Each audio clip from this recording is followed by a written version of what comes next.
el siguiente canto nos dice, porque Él vive, triunfaremos mañana. Amén.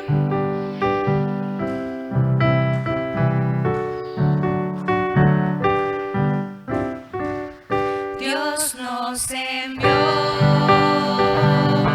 a su Hijo Cristo, Él es salud, paz y perdón, vivió y murió por mis pecados, vacía está la tumba porque Él triunfó, porque Él vive, triunfaré mañana, porque Él vive, ya no hay temor, porque yo sé que el futuro es suyo, la vida vale más y más solo por Él, grato es tener a un tierno niño, tocar su piel, gozo nos da, pero es mejor la dulce calma que Cristo el Rey nos puede dar, pues vivo está, porque Él vive, triunfaré mañana, porque Él vive, ya no hay temor, porque yo sé que el futuro es suyo, la vida vale más y más solo por Él. Yo sé que un día el río cruzaré con el dolor, batallaré y al ver la vida triunfando invicta, veré gloriosas luces y veré al Rey, porque Él vive,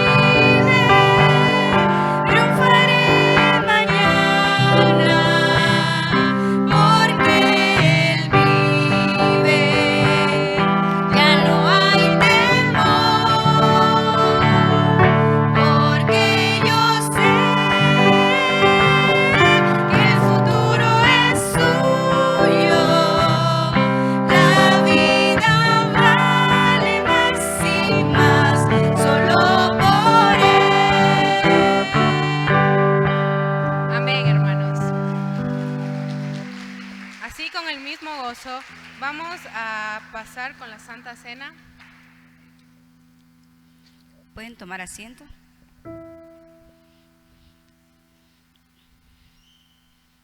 El encargado.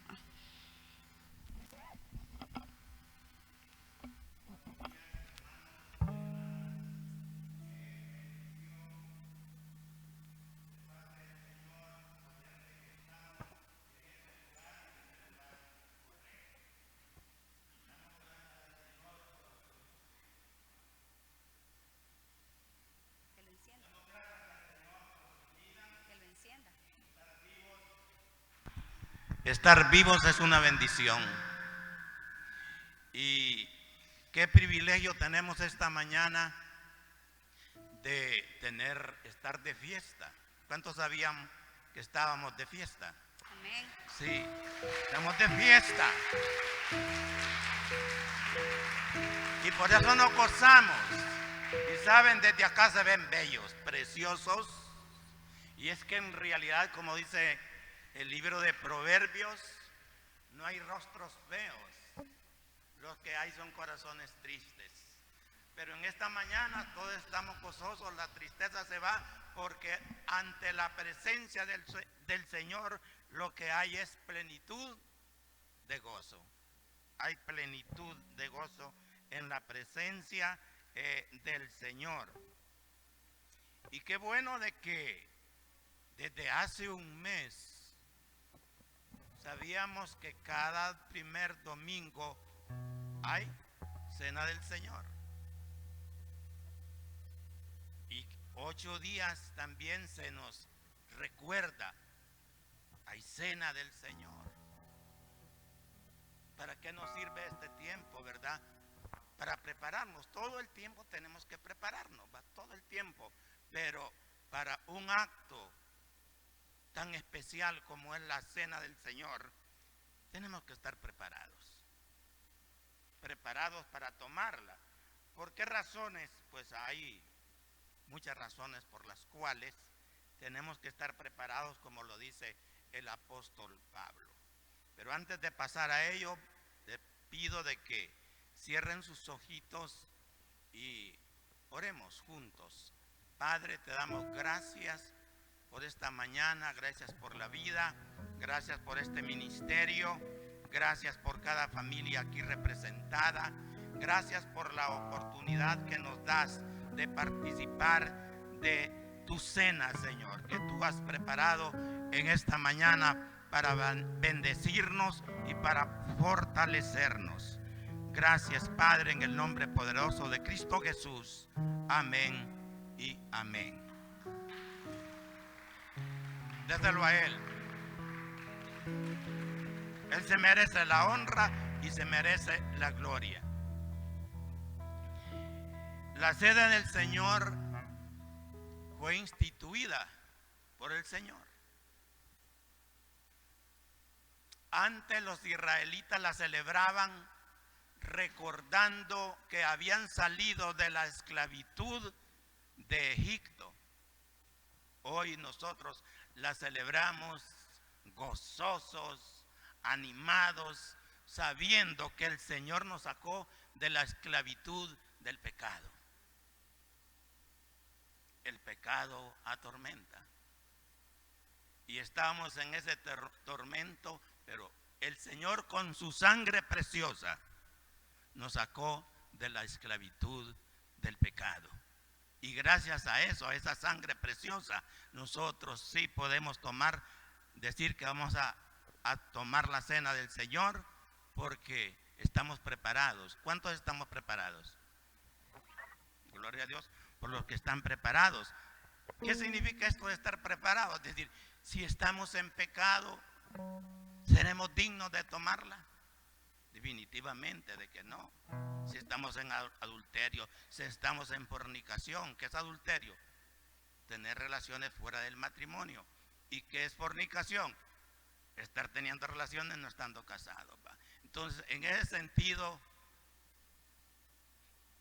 como dice Pablo, vamos a seguir instruyendo para que no crean que son palabras mías, sino que son palabras de Dios. Es palabra de Dios. Dice que Jesús la instituyó y Pablo da instrucciones para lo cual nosotros debemos de tomarlas en cuenta para así recibir la cena del Señor, ser partícipes de ella. En primer lugar, vamos a leer la palabra en Primera de Corintios 11, 27.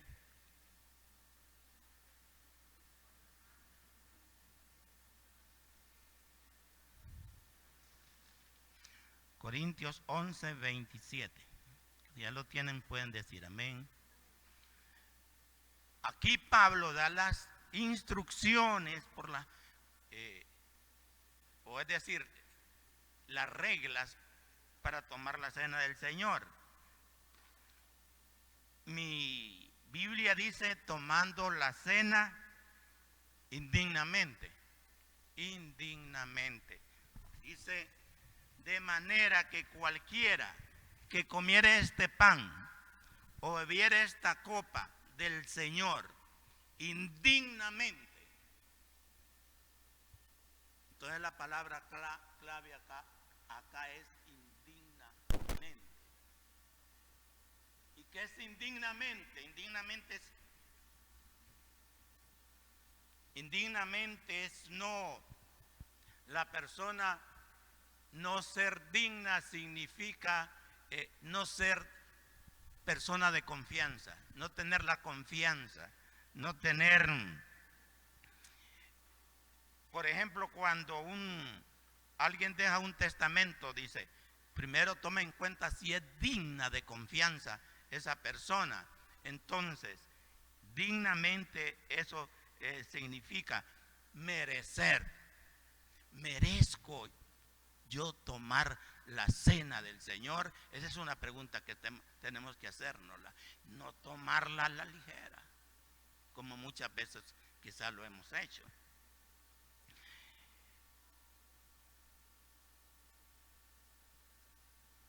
Será culpado del cuerpo y de la sangre del Señor, continúa diciendo el verso. Y el 28 dice, por tanto, pruébese cada uno a sí mismo. Pruébese. ¿Hay algún pecado en mi vida que no me hace digno de tomarla? Pruébese cada uno a sí mismo y coma así del pan y beba la copa. Y el 28 dice, porque el que come y bebe indignamente sin discernir el cuerpo del Señor, juicio come para sí. Por lo cual muchos enfermos y debilitados entre vosotros y muchos duermen. Dice, si pues nos examinamos, es decir, es un momento de que tenemos que examinarnos. Es decir, no como les dije al principio, tenemos todo un mes de estarnos examinando cada día. ¿Qué estorbo hay en mi vida, verdad?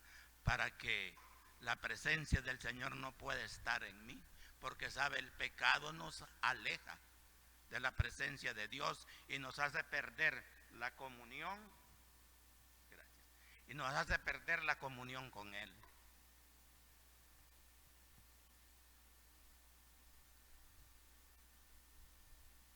Tenemos que examinarnos para ver cómo andamos con el Señor. Y entonces dice, bueno, he andado en rectitud, he andado en obediencia. Sí me considero que puedo tomarla. Así es pues que pedimos, porque el tiempo es corto, hay muchos elementos más, pero por ejemplo está el elemento discernir, es decir, discernir sin saber qué significa la cena del Señor. Otros elementos más, pero por razón de tiempo pedimos a los que van a impartir la cena del Señor que pasen a los servidores para que puedan recibir los elementos.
Y continúa diciendo Pablo, no Carlos, sino que Pablo. Porque yo recibí del Señor lo que también os he enseñado. Que el Señor Jesús, la noche que fue entregado, tomó pan. Y habiendo dado gracias, lo partió. Y le dijo a sus discípulos, comed, este es mi cuerpo que por vosotros es partido. Haced esto en memoria de mí. Cuando muchas veces, algunas veces el pastor lo ha dicho esto, ¿qué significa en memoria de él? Va a recordar todo lo que él hizo. Todo lo que él hizo, todo lo que tuvo que pasar. Siempre que lo hicieras, hacedlo en memoria de mí. Comamos el pan.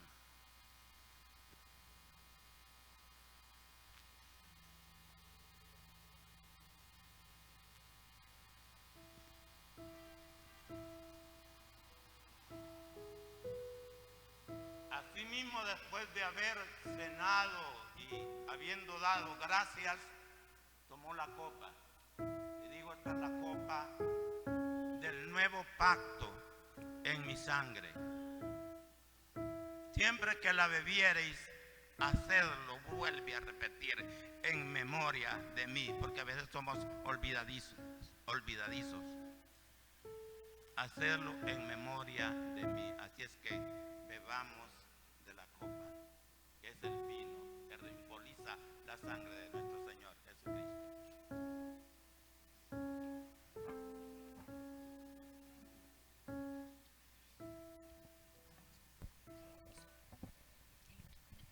Cierre sus ojos.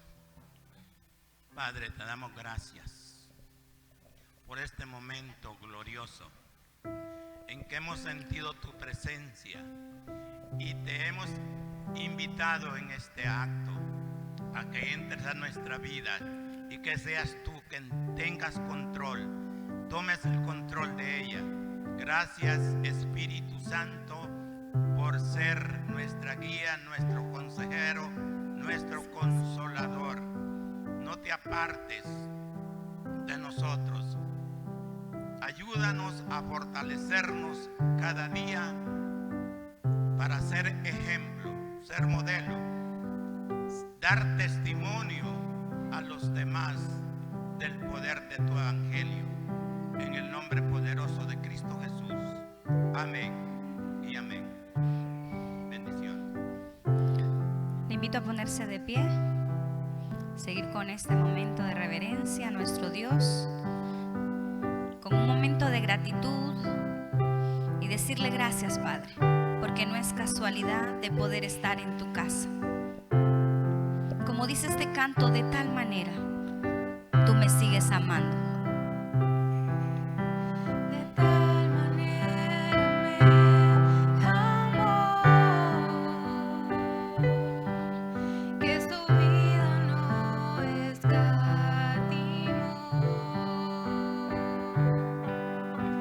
Hasta el final se entregó, y a la muerte fue porque me amó.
de la prueba, podemos seguirte, Señor.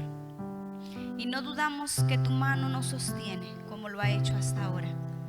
Gracias porque tú nos guardas en el hueco de tu mano. Bendecimos a tu siervo que trae palabra tuya. Gracias por preparar nuestro corazón y nuestra mente. Y sabemos, Padre, que hablarás a nuestras vidas. Bendecimos, oh Dios, tu palabra. En el nombre de Jesús. Amén y amén. Pueden tomar asiento.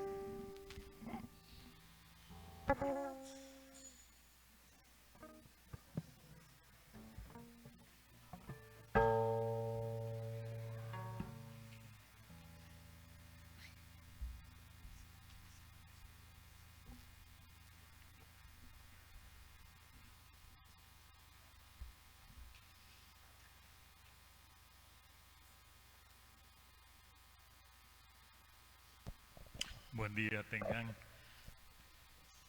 Dios es bueno y para siempre es su misericordia. Dice la palabra, y su verdad por todas las generaciones. Y agradecemos que esa verdad de generación en generación es la que nos permite recordar ahora y conmemorar su vida, su muerte y su resurrección, para salvarnos a cada uno de nosotros. Y no salvarnos nada más para vivir una vida plena en los cielos, sino para vivirla aquí y para promocionarla aquí, para que el reino de Dios se establezca aquí, mis hermanos. Porque es fácil hablar de un cielo, pero hablar de una tierra llena de injusticia, de maldad y de corrupción, a veces no queremos hacerlo, no es tan fácil. Y su reino es aquí, y es ahora también. Desde que Él vino, dijo, el reino se ha acercado. ¿Qué estaba diciendo? Bueno, llegó el reino con Él. Muy bien, tenemos un video, vamos a verlo.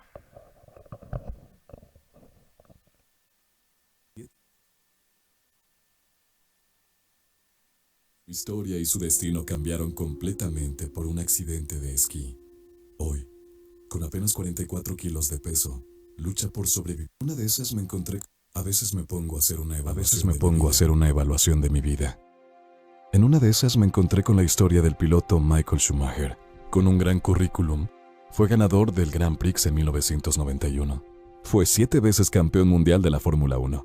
Pero un día, su historia y su destino cambiaron completamente por un accidente de esquí. Hoy, con apenas 44 kilos de peso, lucha por sobrevivir desde diciembre de 2013. Su esposa comienza a vender los bienes para cubrir los gastos y así poder mantenerlo vivo en una habitación adaptada en su casa, donde yace como un vegetal. Aquí viene una pregunta. ¿Quién es mejor que quién? La vida puede tomar rumbos jamás imaginados. Es increíble cómo en un instante todo puede cambiar. Nadie está exento de nada. Y en ninguna circunstancia de nada sirve el dinero, los títulos, la fama, el éxito, el poder. Todos somos iguales. Entonces, ¿para qué el orgullo? ¿Para qué el reclamo? ¿Para qué la arrogancia? ¿Para qué la victimización? ¿Para qué los apegos a los bienes materiales? ¿Para qué la bronca? ¿Crees que tu versión es la verdad absoluta? Todo lo que tenemos es el día a día para que lo vivamos con pasión y disfrutemos al máximo, haciendo el bien, sirviendo al prójimo y llenos de alegría. Necesitamos dejar de crear problemas, reclamar cosas insignificantes y evitar siempre todo aquello que nos quite la vida. Cuida de no perder a quien te ama y te acepta tal cual eres. Como en el juego de ajedrez, al final tanto el rey como el peón se guardan en la misma caja.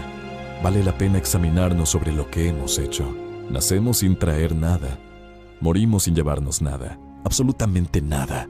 Y lo triste es que en el intervalo entre la vida y la muerte, peleamos por lo que no trajimos y aún más por lo que no nos llevaremos. Pensemos en eso. Vivamos más. Amemos más. Entendamos siempre al otro y seamos más felices. Comparte este mensaje con quien amas, con quien necesitas un perdón, a quien necesitas perdonar, soltar el dolor. Aprende a vivir cada día como si fuera el primero de tu vida.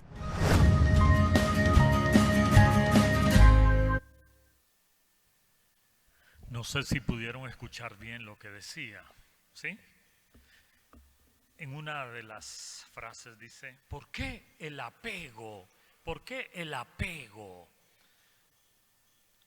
a las cosas materiales? Hoy hablaremos sobre prohibido aferrarse. Prohibido aferrarse. Y vamos a buscar en Filipenses capítulo 2. Les voy a invitar que busquen en su Biblia en Filipenses capítulo 2, verso del 5 en adelante. Filipenses capítulo 2, verso del 5 en adelante. Nos cuenta una historia que un alpinista quería subir a lo más alto de la Aconcagua, un monte de los más difíciles de escalar. Pero este hombre era muy famoso, así como Schumacher. Era muy famoso y él quería hacer una hazaña que nadie más pudiera haber hecho. Y dice, voy a subir solo, sin un equipo que me vaya ayudando a poder subir. Voy a subir solo. Claro, es un alpinista muy experto. Y el hombre empieza su travesía, lleva lo que necesita. Y cuando va escalando, está haciendo un frío muy fuerte. Un frío que cala hasta lo más profundo. Y siente que las fuerzas se le van acabando. Y en determinado momento, cuando ya está a la mitad del trayecto, un resbalón y ese hombre empieza a caer y a caer sin poderse sostener ni detener en nada. Pero como era un alpinista experto, donde él iba subiendo, iba dejando ganchos donde la cuerda iba pasando. De repente él siente que algo lo detiene fuertemente y queda sostenido ahí. Ya ha caído la noche y este hombre está experimentando angustia, preocupación, y toda aquella fuerza que él creía que tenía, toda aquella prepotencia, yo puedo hacerlo, yo soy capaz, se va bajando. Y ese hombre está suspendido en una cuerda, a una altura posiblemente que solo él sabe. Y aquel hombre quebrantado dice, Dios, ayúdame. Dios, ayúdame. Y oye una voz, dice la ilustración obviamente, oye una voz que le dice, sí, te ayudaré. Y él recobra ánimo. Y luego la voz le dice, corta la cuerda. Y aquel hombre se queda preocupado y pensando, ¿qué ayuda es esta? Corta la cuerda. Si esto es lo que me sostiene, si corto la cuerda, me mato. Corta la cuerda. Al día siguiente, un equipo de búsqueda encontró al hombre colgado de la cuerda, sostenido fuertemente. Murió de frío. Murió de frío. A 1 metro del suelo.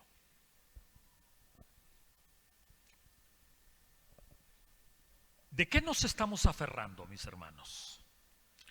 ¿De qué nos estamos agarrando? Que no es de la voz de nuestro Señor, que no es del ejemplo de nuestro Señor. Esta semana en emisoras cristianas, en radios católicas, en televisoras católicas y no católicas, nos presentan las películas y nos presentan las imágenes y nos relatan historias del Jesucristo que vino y murió y sufrió y dio mensajes y resucitó. Y pasa la semana y todo sigue igual. El crimen sigue igual. La corrupción sigue igual. La maldad sigue igual. El desamor sigue igual. Los conflictos familiares siguen igual. Los padres y los hijos siguen igual, distantes. La ambición sigue igual. Y entonces, ¿qué sentido tiene recordar a un Jesucristo que vino, vivió, murió, resucitó, si no tiene el poder de cambiar nada? ¿Qué sentido tiene? Gracias a mi hermano Carlos Cueva, que nos compartió el tiempo de la Santa Cena. ¿Qué razón tiene ese Cristo si no puede cambiar nuestra vida? ¿Qué sentido tiene ese Cristo si no puede cambiar nuestras prácticas? ¿Qué razón tiene? Viene Pablo y a los filipenses les escribe una carta chiquita pero poderosísima, muy poderosa esa carta. Y la voy a ver esos versos brevemente, enfatizando algunos elementos que tenemos que traer a nuestra vida para que entendamos que es prohibido aferrarse. Porque el ser humano, los seres humanos tendemos a aferrarnos hasta que el Señor nos sacude y nos dice: suéltate, suéltate, suelte esa cuerda. En ese verso capítulo 5 con el que inicia Filipenses capítulo 2, verso 5, dice: haya pues en vosotros este sentir que hubo también en Cristo Jesús, verso 6, el cual siendo en forma de Dios no estimó el ser igual a Dios como cosa ¿a qué? Aferrarse, agarrarse, pero agarrarse con todo, pegarse. En el video dice apego, el apego a las cosas materiales. ¿Cuánto nos apegamos, verdad? ¿Cuánto nos apegamos? Y por eso nos cuesta mucho pensar que un día todo acabará. Nos cuesta mucho pensar que eso que tenemos, eso que hacemos, un día se va a acabar. Aferrarse significa obstinarse, mantener con fuerza y convicción una idea, una posición, una cosa, y no soltarla por nada absolutamente. Agarrarse con todo de algo. Fíjese que esta palabra aferrarse en el hebreo específicamente viene de una palabra que se pronuncia harpazo, que significa la misma palabra que nosotros conocemos como arpazo. Y dice llevarse por la fuerza algo, aferrarse a algo, cosas a las cuales nos aferramos. Haya pues en vosotros este sentir que hubo también en Cristo Jesús. Mis hermanos, los cristianos debemos pensar como Jesús.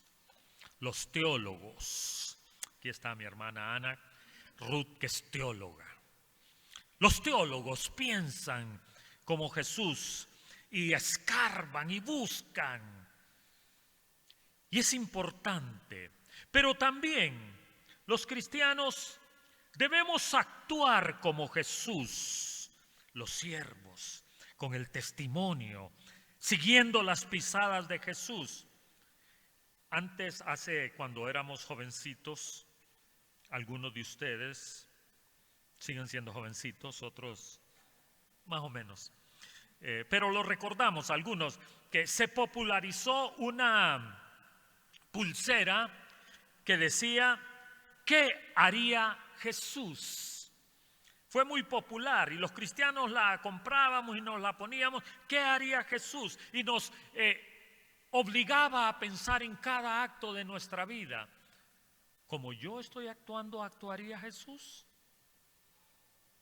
Como yo estoy pensando, ¿pensaría Jesús? Y aparece una tercera parte, además de pensar, además de actuar, sentir como sentía Jesús. Debemos sentir. Dice que Jesucristo miró a la multitud que estaban como ovejas sin pastor y tuvo, dice, ¿recuerdan? ¿Qué tuvo Jesús? Compasión. Eso es sentir, ¿verdad? No solo razonó, no solo entendió, no solo vino y les habló y les dio de comer, sino que sintió compasión, dice. Dice que tengamos ese mismo sentir.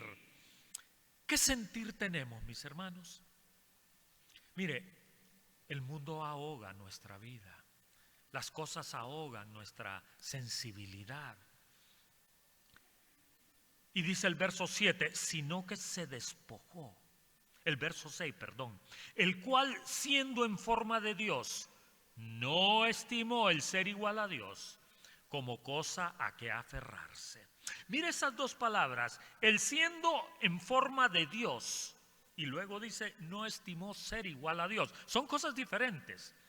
Uno es la forma y otro es el contenido. Nos está diciendo, Jesucristo tenía la forma de Dios. Por eso viene y le dice, quien me ha visto a mí, ha visto al Padre, les dice a los hijos. Pero no solo tenía la forma que es apariencia, sino que tenía la esencia de Dios. A veces les dicen a ustedes, uy, cómo se parece su hijo a usted, ¿verdad? O cómo se parece su hija a usted. Y a veces esa apariencia por fuera no es lo mismo por dentro. A veces por dentro es completamente diferente. Pero si el Padre ha formado buenos hábitos, le ha dado una buena educación, le ha puesto principios que Él ha practicado y después ve que su hijo, su hija los practica igual, dice, pero no solo por fuera se parece, no solo por fuera, dice, también por dentro. Jesucristo era Dios por fuera, pero era Dios por dentro. Y dice que no estimó el ser igual a Dios, porque siendo en forma de Dios, siendo igual a Dios, no estimó el ser igual a Dios para decir, de aquí me agarro. De aquí me agarro. No solo hay que parecer cristiano, mis hermanos.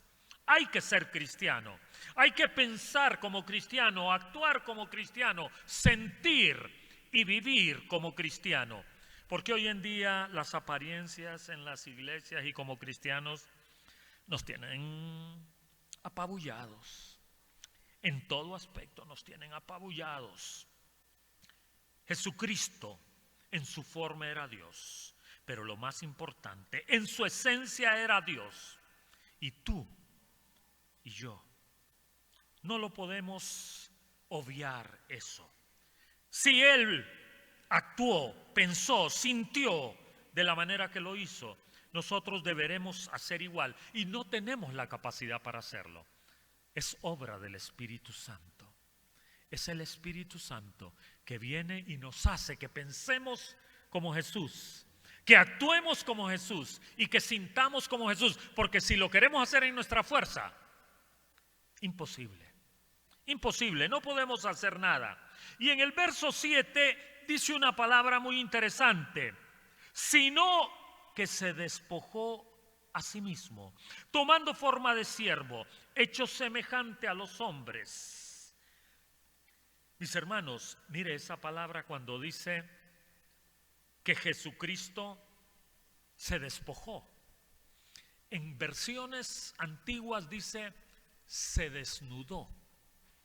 ¿Sabe usted que en las películas nos presentan a Jesucristo que va con ropa? Y después nos ponen que a Jesucristo le quitan la ropa, pero le dejan, según esta versión, no le dejan nada. Según las versiones antiguas de la Biblia, estaba completamente desnudo allá. Para hacerlo y avergonzarlo al extremo. Al extremo. Una persona que había sido flagelada de la manera que fue flagelada Jesucristo, una persona que iba a estar en la cruz como fue Jesucristo y cualquier otro que estaba en la cruz, porque habían matado miles. Los romanos y las culturas antiguas en la cruz, los habían empalado, los habían puesto en la cruz. Estaba ese cuerpo tan impotente que todos sus fluidos salían. Si tenía que hacer sus necesidades, ahí las hacía, porque el cuerpo no podía retener nada. ¿Se imagina usted esa imagen que está ahí? Es una imagen cruel completamente. Y él lo pudo evitar, pero no lo evitó. Él se desnudó por fuera y por dentro. Y se humilló a tal punto que los hombres se burlaran de él, lo vieran en esa posición y lo despreciaran. Él fue despreciado, dice la Biblia. Y si nosotros entendemos eso, y si nosotros comprendemos eso, deberemos entender que este Dios, que tenía la forma de Dios, que era igual a Dios, no se aferró a eso, sino todo lo contrario. Jesucristo cedió su derecho a decidir por los demás. No cedió su autoridad, que es diferente. Siempre mantuvo su autoridad, pero cedió el derecho. Ok, decidan ustedes, decidan. Jesucristo asumió en su cuerpo el dolor que deberían de haber asumido los demás, que deberíamos de haber asumido nosotros. El problema es que Él no se aferró, pero nosotros sí nos aferramos. Él nos quiso dar un ejemplo de no aferrarse y nosotros seguimos aferrándonos. Seguimos aferrándonos.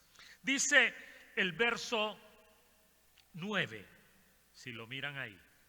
Dice, y estando en la condición de hombre, se humilló a sí mismo, haciéndose obediente hasta la muerte y muerte de cruz. Y como para cerrar entonces esta imagen tan dramática, el que era digno de toda alabanza y adoración, el Rey de Reyes y Señor de Señores, el que es el principio y el fin, el que sustenta todas las cosas con su poder y el que vive por los siglos de los siglos, se humilla a Él mismo, obedeciendo lo que no está obligado a obedecer, porque era Dios. Él no tenía por qué obedecerlo. Él podía decir, no lo voy a hacer, permitiendo lo que no estaba obligado a permitir y aceptando lo que no estaba obligado a aceptar. Una muerte baja, cruel y humillante. Mis hermanos, nos parecemos a Jesucristo. ¿Nos parecemos a Jesucristo? Porque si no es así, todo lo que recordamos en Semana Santa no tiene ningún valor. No tiene ningún valor. ¿Cuántas veces nosotros decimos, no tengo por qué aceptarlo, porque tengo la autoridad, porque tengo el poder, porque tengo el recurso? No lo voy a aceptar. ¿Cuántas veces decimos, no lo voy a hacer, porque tengo el poder para no hacerlo? ¿Cuántas veces decimos, no lo voy a dar, porque está en mi mano? Y usted sabe que debió aceptarlo, que debió hacerlo y que debió entregarlo. Pero dice, nadie me va a obligar. Yendo en contra de lo que el Maestro nos enseñó.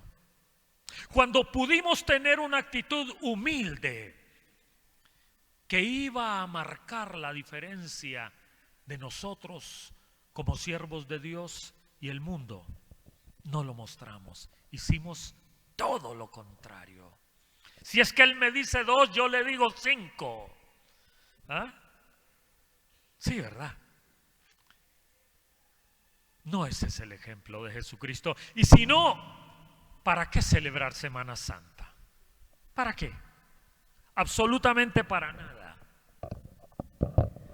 Y avanzando un poco más, dice el verso 9, por lo cual Dios también le exaltó hasta lo sumo y le dio un nombre que es sobre todo nombre. Toda humillación del ser humano ante Dios recibirá un reconocimiento, la exaltación ante Dios y los hombres. Así como Jesucristo se humilló, y porque se humilló, recibió un nombre que es sobre todo nombre. Todo aquel que se humilla, dice la palabra, será exaltado, pero el que se exalta será humillado. ¿Cuántos hombres y mujeres que dicen ser hombres y mujeres de Dios se exaltan en esta tierra, mis hermanos? Yo soy tal cosa.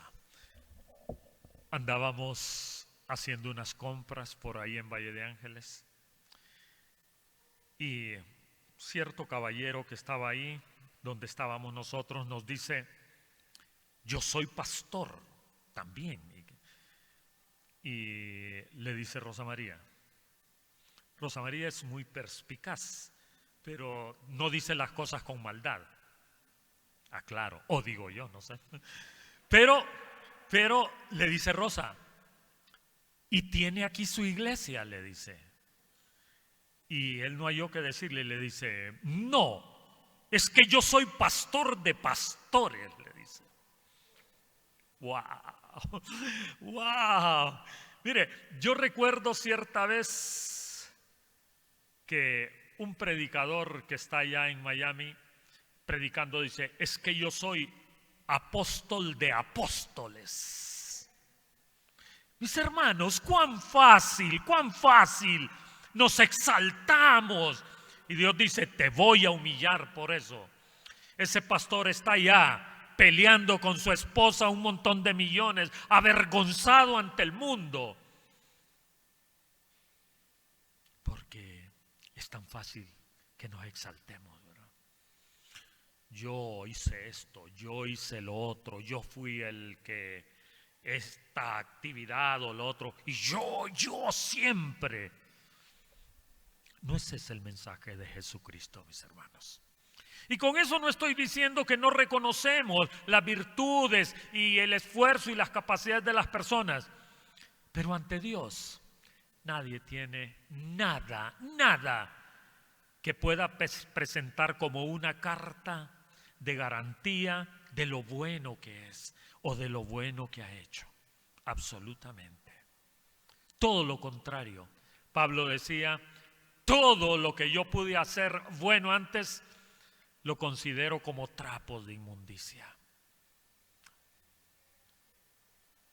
Y avanzando, nadie, mis hermanos, puede descender en humillación como descendió Jesucristo. Nadie puede humillarse tanto como se humilló Jesucristo.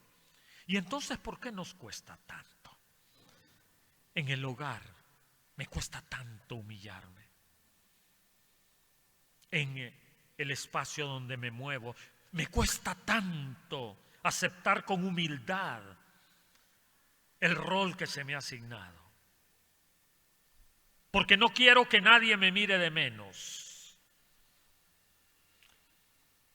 Es difícil. El verso 10 dice, para que en el nombre de Jesús se doble toda rodilla de los que están en los cielos y en la tierra y debajo de la tierra. Y verso 11, y toda lengua confiese que Jesucristo es el Señor, para gloria de Dios Padre. Jesús, ese nombre que dice que para que en el nombre de Jesús se doble toda rodilla, significa Jehová salva, significa Salvador y significa Jehová ayuda. Cada vez que usted en un momento de dificultad recurre al nombre de Jesús, está clamando por salvación, está clamando por ayuda, porque reconoce que hay salvación y ayuda en Él. Pero eso es fácil, olvidándonos de lo que sigue. Porque en el nombre de Jesús, ¿qué pasará? Se doblará, dice, toda rodilla. Eso ya es otra historia. Es que mire, también es fácil doblar la rodilla hasta cierto punto para empezar a pedir: Señor, yo quiero que tú me des, yo quiero que tú me hagas, yo quiero que tú me prosperes, que me lleves. Pero aquí no está hablando de eso. No está hablando de eso.